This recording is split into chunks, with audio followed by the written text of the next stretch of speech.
오늘 말씀 이야기를 통해서 우리 성도님들의 믿음에 더욱더 굳건한 믿음, 또 승리하는 믿음 되시기를 바라겠습니다. 제가 초등부 교육전도사로 섬길 때 옆 교회에 주일학교 같은 4, 5, 6학년 주일학교가 있었습니다. 그래서 같이 체육대회를 하면 다들 너무 더 풍성해지고 또 은혜로운 시간이 될 수 있겠구나, 또 이런 마음이 들어서 그 교회 전도사님과 또 선생님들과 함께 만나서 함께 의논하고 같이 행사를 진행하게 됐습니다. 또 연합하는 의미도 있고 또 서로 간에 또 열심히 하고자 하는 어떤 또 동기도 부여되기 때문에 그렇게 하나하나 준비를 했고, 행사 당일에 이제 다치지 말고 즐겁게 이기는 것이 중요한 것이 아니니 우리 하나님 은혜 가운데 잘 마치자 기도하고 시작을 했습니다. 그런데 하다 보니까 승부욕이 생기면서 저희도 마찬가지로 그렇고 상대편 교회도 너무 열기가 뜨거워져가고 있었습니다. 그래서 한 경기 마치고 마지막 모든 체육 행사의 마지막 하이라이트, 릴레이 달리기가 시작됐는데, 마지막 주자로 상대방 전도사님, 그리고 제가 또 이제 각 교회 교육 전도사가 마지막 주자로 달리게 되었고, 제가 여태까지 살아온 인생이 길진 않지만 그렇게 눈썹을 휘날리며 열심히 달려봤던 기억은 없습니다. 결국엔 이겼습니다. 좋게 선의로 시작하자, 은혜롭게 하자라고 했지만 이겼을 때 그 짜릿함과 솟아오르는 그 감정을 주체할 수가 없더라고요. 그리고 아이들도 너무 기뻐하고, 선생님들이 나중에 저를 찾아오더니 전사님 눈이 막 돌아가면서 너무 무서운 모습으로 달리는 모습을 우리가 봤다. 처음에 그 선한 모습은 온데간데 없더라. 이게 어떻게 된 거냐 이제 묻더라고요. 어쩌면 우리 삶 속에서도 이기는 맛, 이 승리하는 경험, 이 짜릿한 전율이 삶을 더 열정적으로 살게 합니다. 인생도 그렇고 더 나아가 우리 영적인 삶은 더 어떨까라는 것입니다. 목사님 꼭 그렇게 이겨야만 하나요? 만족하며 자족하며 주님의 은혜로 살면 되지 않나요? 그러나 지금까지 우리 성도님들 그렇지만 태어나면서 경쟁이 없었던 순간이 하나도 없었을 것입니다. 경쟁할 상대가 없다 하더라도 나와의 싸움 속에서 언제나 뭔가 좀 이겨야 된다라는 어떤 그런 압박감을 받으면서 살으셨을 겁니다. 그 순간마다 지는 인생이 아니라 이기는 삶으로 살아온 매 순간이 아마 기억에 스쳐 지나가실 것입니다. 우리의 믿음도 그렇습니다. 믿음 자체에 승리가 있습니다. 예수님께서 십자가에서 모든 것을 다 버리신 것이 세상의 눈으로 볼 땐 완전히 실패한 것이고 진 것 같지만, 그러나 그것이 오히려 우리 안에 영원한 승리를 허락해 주신 믿음이 있다는 것입니다. 그렇게 얻은 승리의 깃발, 그 믿음이 우리 성도님들 가운데 있다는 것입니다. 연약한 믿음, 적은 믿음으로는 그 승리를 맛볼 수가 없습니다. 우리의 생명의 호흡이 멈추는 날까지 우리 모든 성도님들의 믿음이 항상 승리하시는 믿음이 되시길 바랍니다. 오늘 말씀에서 믿음의 단계들을 살펴볼 수 있습니다. 왕의 신하의 이야기를 통해서 우리 성도님들의 믿음의 현재의 모습이 어느 정도까지 와 있는지 한번 확인해 보시는 시간이 되시길 바랍니다. 인생의 고난이 닥쳐오면은 내가 진짜 믿음인지 가짜 믿음인지 이걸 알 수 있습니다. 성경에서도 여러 가지 인물들을 통해서 그러한 것들을 볼 수 있게 되는데, 예수님께서 기적을 나타내시고 오병이의 기적을 행하시고 많은 축복을 받고 또 병고침의 모든 걸 봤을 때 예수님을 많은 사람들이 쫓았습니다. 그런데 결국에 예수님을 따르던 이들이 예수님께서 십자가에 달리실 때는 오히려 예수님 십자가에 못 박으라고 외쳤던 군중들의 그 함성 소리를 바뀌었던 것을 보게 됩니다. 이것은 가짜 믿음이죠. 진짜 믿음은 어떠한 역경이, 어떠한 환경에 처해 있더라도 흔들림 없이 예수님이 나의 구주라는 사실을 의심치 않고 그것을 절대적으로 믿는 믿음이겠습니다.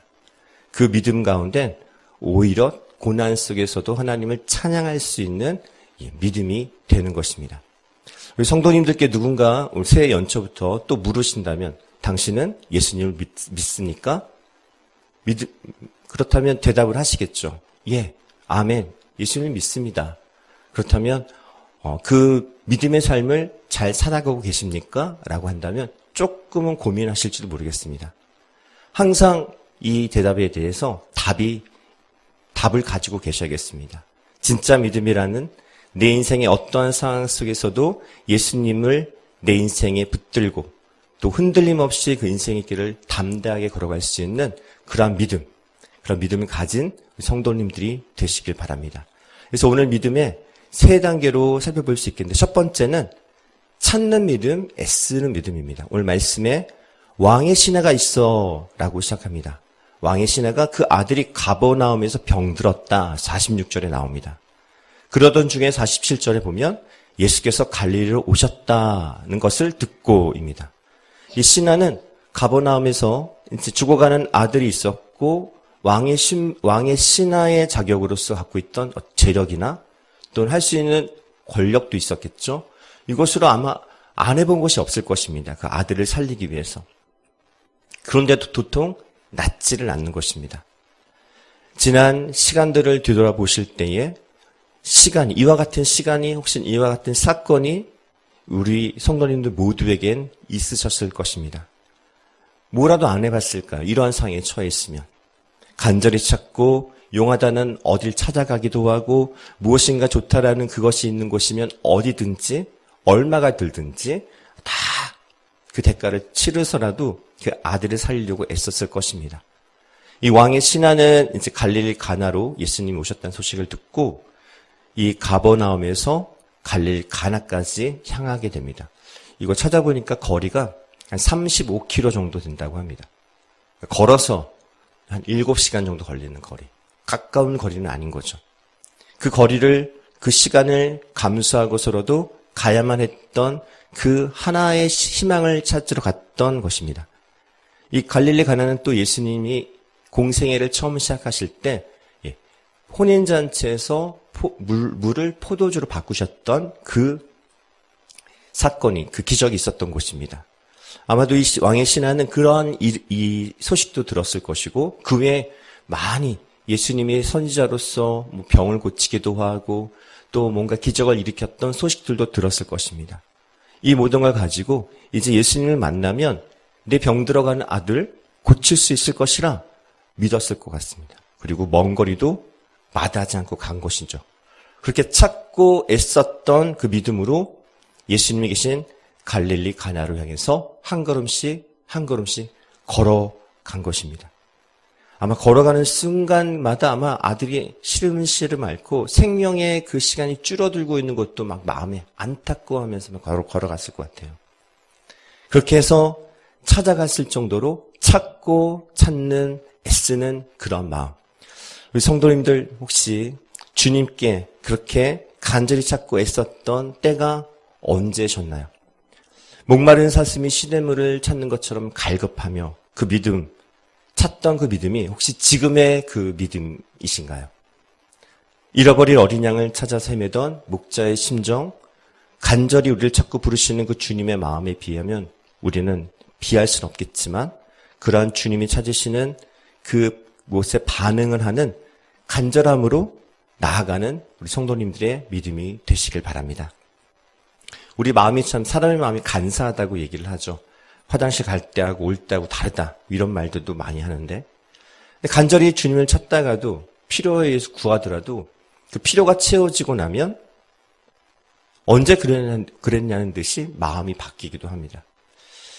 믿음은 안 그렇다고 얘기하면 좋은데 믿음조차도 그렇게 하나님 앞에 항상 간절하지 못한 모습이 있음을 솔직히 고백하게 됩니다. 나의 문제 급박한 기도가 필요할 때는 누가 시키지 않아도 새벽 기도, 금요 기도, 또 수요 예배 간절하게 찾고 나옵니다. 그런데 그러한 문제들이 해결되고 나면 언제 그러냐는 듯이 교회를 이제 방학을 하는 거죠. 계약이 없는 방학. 어찌 보면은 이러한 믿음이 우리 안에 계속 반복되고 있지는 않은가. 새해 연초 벌써 이제 한 달 이제 다 지나가고 있는 시간인데 이 새해 시작에 더욱더 우리 믿음이 더욱더 하나님께 간절히 나아가고 간절히 찾는 믿음이 더욱 될 수 있기를 바랍니다. 그래서 성경의 시편 말씀에는 또 하나님이여 주는 나의 하나님이시라 내가 간절히 주를 찾되 물이 없어 마르고 황폐한 땅에서 내 영혼이 주를 갈망하며 내 육체가 주를 앙모하나이다. 간절히 찾는 시편 기자의 고백도 있습니다. 잠언에는 8장 17절 말씀인데요. 이건 아마 들으시면 다 아실 말씀인데요. 나를 사랑하는 자들이 나의 사랑을 입으며 나를 간절히 찾는 자가 나를 만날 것이다. 간절히 찾는 믿음을 회복하시기를 바랍니다. 간절히 찾고 애쓰는 힘쓰는 믿음의 성도에게 주님은 그 믿음의 평안과 안식과 승리를 허락하심을 믿습니다. 그럼 그렇게 찾고 애썼던 그 신하가 그 다음 단계로 나아갔던 믿음이 뭐냐면 발견하고 찾았던 그 믿음 안에서의 안식입니다. 왕의 신하가 드디어 갈릴리 가나에서 예수님을 만났습니다. 47절 그가 예수께서 유대로부터 갈릴리로 오셨다는 것을 듣고 가서 청하대입니다. 만났죠. 그리고 내려오셔서 내 아들의 병을 고쳐주소서 하니 그가 거의 죽게 되었습니다. 구체적으로 내 아들의 소식을, 내 상태를 예수님께 말했습니다. 마태복음 8장에도 비슷한 믿음의 사람이 등장합니다. 다만 말씀으로만 하옵소서 그러면 내 하인이 낫겠사옵나이다. 백부장의 믿음이었습니다. 그거에 비하면은 좀 못한 것 같지만 그래도 예수님께서 그 믿음을 보고 무엇인가 해줄 수 있을 만큼의 간절함이 이 왕의 신하에도 있었던 것인데 그런데 그 말을 듣고 예수님은 이렇게 대답을 하십니다. 48절 예수께서 이르시되 너희는 표적과 기사를 보지 못하면 도무지 믿지 아니하리라. 그러니까 직접 청하에서 저와 함께 집에 가주셔야 내 아들이 살 수 있겠습니다. 내가 꼭 가서 직접 보여줘야만 너는 믿는구나 라고 말씀하신 겁니다. 어찌 보면은 그것이 더 구체적이겠죠. 주님이 같이 가주셔야죠. 같이 가주셔야 뭘 하든 하실 수 있을 것 같은 그런 마음인데 그런데 예수님께서는 그 말에 대해서 너의 믿음이 이 정도구나 말씀합니다. 그런데 그 다음 신하가 또 말합니다. 49절 신하가 이르되 주여 내 아이가 죽기 전에 내려오소서. 다시 한번 간청합니다. 어찌 보면은 이렇게 도움을 청하다가도 멈출 수도 있겠지만 그런데 이 신하는 그럴 수가 없었습니다. 예수님만이 마지막 희망이고 소망이고 그리고 이거 외에는 다른 방법이 없다라는 걸 본인이 너무나도 마음속에 확고하게 갖고 있었기 때문에 이 간절하게 구하였던 그 간절함에 예수님께서 응답을 하십니다. 50절 말씀 같이 한번 읽어보겠습니다. 시작. 예수께서 이르시되 가라 내 아들이 살아있다 하시니 그 사람이 예수께서 하신 말씀을 믿고 가더니 아멘. 예수님의 놀라운 말씀이 이어집니다. 가라 내 아들이 살아있다. 누가 이렇게 단호하고 확신 있게 우리의 인생의 문제를 답해줄 사람이 있을까요? 오늘도 우리 성도님들 여러 기도 제목을 갖고 오셨을 것입니다. 그 모든 기도의 제목마다 이와 같이 주님의 응답이 있음을 믿습니다. 가라, 내 기도가 응답되었다. 이 음성을 들으시고 마음 가운데 두렵고 떨림과 간절함으로 찾아왔지만 이제 만난 그 믿음의 예수님 안에서 평안과 안식을 누리며 얻는 우리 성도님들 되시길 바랍니다. 때문에 우리는 더욱더 간절히 기도할 수 있습니다. 부르짖어 기도하게 됩니다. 더욱 힘써 기도할 수 있게 됩니다. 그렇게 기도로 더욱더 나아가고 믿음으로 더 나아갔을 때 주님께서는 우리에게 그 응답을 주시는 것입니다. 근데 여기서 더 나아가서 그 다음이 또 중요합니다. 그 다음 주님께서 응답해 주시고 났을 때 그 말씀을 듣고 맨 마지막 50절 끝부분에 믿고 가더니입니다. 신하의 반응이죠. 확고한 백부장과 같은 믿음은 아니었지만 그래도 예수님께 찾아와서 함께 가주세요 간구했던 그 신하가 함께 가시겠다는 말씀은 없고 가라 내 아들이 살아있다라는 말 듣고 어떻게 반응했는가 하면 그 말씀을 듣고 그 말씀을 믿고 갔다는 것입니다.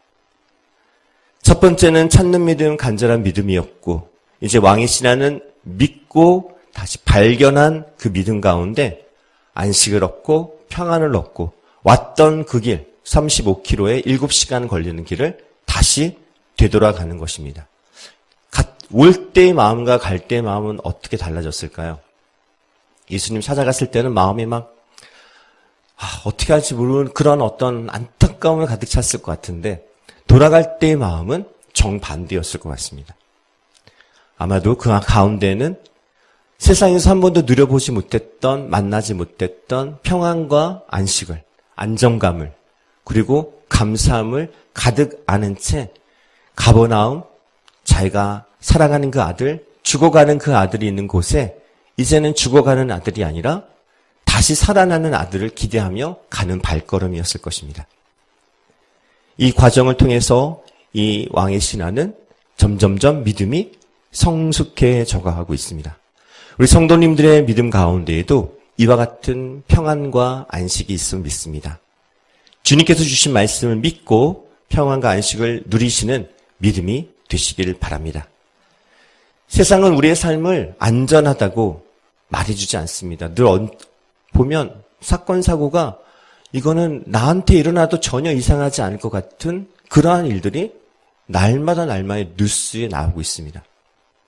오늘도 제가 뉴스에 보진 않았지만 아내가 뉴스를 너무 좋아하는 거예요. 그래서 모든 사건, 사고를 너무 다 잘 알아요. 그래서 그 때문에 너무 걱정을 많이 해요. 한 소식을 얘기해 줬는데 버스 정류소에 있는 광고판을 그게 계약이 끝나서 광고판을 철수를 했는데 늘 있던 그 가림막이 있는 줄 알고 한 남자 50대 남성이 거기다 기대려고 기댔다가 넘어져서 바로 그 자리에서 사망한 사건이 있다고 합니다. 근데 이것을 이제 나라에 이제 보상을 해달라, 광고회사에 보상해달라, 뭐 이런 일로 소송이 걸려 있다 그 얘기를 해주는데 어처구니가 없는 거죠. 늘 버스 정류소에 의자도 있고 늘 있던 광고판이 있었는데 있는 줄 알고 투명한 뭐라도 이제 아크릴판이 있는 줄 알고 기댔던 그 순간에 넘어져서 사망을 했다는 얘기죠. 그 주변에 보면 어디 하나 우리가 평안하게 안심을 갖고 지낼 수 있는 사건도 그렇지만 우리의 마음은 더욱더 그렇고 우리 영혼은 더욱더 그렇습니다. 이러한 속에 살고 있는 우리 가운데 어디서 진정한 평안과 안식을 얻을 수 있을까? 그것은 바로 주님을 향한 그 믿음 안에서 얻을 수 있는 줄 믿습니다. 오직 예수님의 말씀 안에서 그 말씀을 믿고 순종하며 나아가는 발걸음에 평안과 안식의 믿음을 발견하며 누리시는 우리 성도님이 되셔야겠습니다. 그 믿음을 가지고 그 안식을 가지고 신하는 집으로 돌아오는 길에 종들을 만납니다. 그 종들은 신하의 아들이 살아났음을 말해줍니다. 51절, 52절 제가 읽어보겠습니다. 내려가는 길에서 그 종들이 오다가 만나서 아이가 살아있다 하거늘. 그리고 그 감격에 또 다시 신하는 종들에게 묻습니다. 언제부터 낫기 시작했는지. 그 낫기 시작한 때를 물은즉 어제 7시에 열기가 떨어졌나이다 하는지라. 그리고 그 시각이 예수님께서 자기에게 말씀하셨던 바로 그때인 줄을 깨닫습니다. 깨닫고 나서 그의 아버지가 예수께서 내 아들이 살아있다 말씀하신 그때인 줄 알고 그리고 세 번째 단계로 넘어가는데 믿음이 어떻게 바뀌는가 하면 어떤 단계로 올라가냐면 기뻐하는 믿음과 승리하는 믿음으로 그 다음 단계로 이르게 됩니다. 자기와 그 온 집안이 다 믿으니라입니다. 신하는 예수님의 말씀만으로도 만족하며 그 말씀을 굳게 믿고 집으로 향했습니다. 가던 중에 왜 이리 마음이 평안한지, 이런 감정이 얼마만인지, 걱정도 두려움도 슬픔도 하나 간데 없고 영혼 가운데 충만한 믿음이 가득해져서 걸어갈 때 아들이 낳았다는 소식을 듣습니다. 그리고 그 소식을 들으면서 이게 언제 이루어졌는지 물어보니 예수님이 말씀하셨던 그 순간과 일치한다는 걸 깨닫고 나와 내 가족 모두와 내 가족 안에 있는 식구들 안에 있는 모든 종들까지 다 어떻게 해요? 예수님을 구주로 믿기로 결단하는 것입니다. 어찌 보면 이제는 우리 육신의 우리의 세상의 삶의 회복과 치료에만 머무는 것 아니라 모든 영혼, 모든 삶 전체까지도 다 주님께 맡기겠다라는 결단으로 나아간 것입니다. 우리의 믿음이 주님께서 보여주신 기적 또는 주신 은혜 또 평안 안식에 더 나아가서 정말 세상 가운데에서 그 평안과 안식을 줄 곳도 없고 그 주신 평안을 빼앗아 갈 수도 없는 그 주님 앞에 주님께 향하여서 우리를 다 온전히 드리는 그러한 승리하며 기뻐하는 믿음으로 나아가는 성도 모두가 되시길 바랍니다. 신하는 예수님께 간절한 믿음으로 찾아갔고 아들이 치유되는 것을 눈으로 직접 보진 못했지만 예수님의 말씀 안에 안식을 얻습니다. 그리고 그것이 바로 아들의 치유로 응답되어졌습니다. 더 나아가 그 모든 것을 주님께 맡기는 믿음의 결단을 합니다. 하나님께서는 이 땅을 창조하시고 다 마치신 후에 사람을 만드시고 그 다음날 안식을 하셨습니다. 우리 사람들이 맞이한 첫날은 하나님께서 안식하신 날, 주님께서 부활하신 그날. 우리 사람은 하나님의 자녀들은 안식을 거친 후에 세상으로 나아가 세상 사람들에게 승리하는 믿음의 삶을 나타내야 하는 사명이 있습니다. 왕의 신하가 이제는 왕의 신하인 것은 변함이 없지만 그의 모든 가족, 모든 삶 전체를 주님께 맡긴 자로 변화되었습니다. 우리 인생의 고난, 사람의 능력으로 할 수 없는 전 인생의 모든 일들을 겪는 이들에게 이 신하는 아마도 가장 먼저 내가 만난 예수님을 증거할 것입니다. 믿음은 그렇습니다. 한 인생을 뒤바꿔서 다른 모든 인생들에게 주님을 전하는 삶을 살게 합니다. 나의 자녀뿐 아니라 나와 만난 모든 이들에게도 내가 만난 그 예수님을 향한 믿음을 통해서 그 예수님을 말씀 안에 평안과 안식을 누렸던 그 경험과 그리고 더 나아가 주님을 내 안에 구주로 영접하는 그 믿음으로 나아가는 삶을 살기로 결단한 모든 이들에게 이러한 승리하는 믿음으로 나아감을 믿습니다. 예수님의 십자가의 사랑, 구원의 역사가 오늘 이 시간에도 우리 성도님들의 삶 속에 함께하고 있음을 믿습니다. 세상은 그 믿음을 소유한 자들을 감당치 못합니다. 믿음은 다이너마이트 같은 폭발력이 있습니다. 그 한 사람의 믿음을 통해서 그 가정이, 그 나라와 민족이 그 선한 영향력 하나님의 구원의 역사에 함께 들어올 수 있는 은혜의 문이 열리는 줄 믿습니다.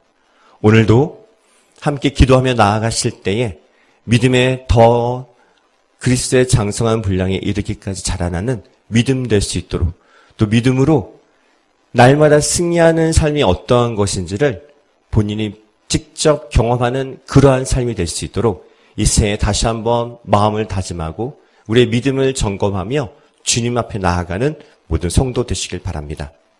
마태복음 28장 마지막 절 말씀을 전해드리고 함께 기도하는 시간을 갖겠습니다.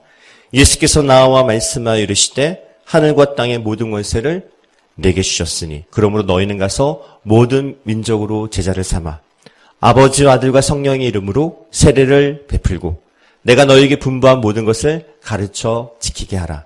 볼지어다 내가 세상 끝날까지 너희와 항상 함께 있으리라 하시니라. 아멘. 주님께서 오실 날이 곧 멀지 않았습니다.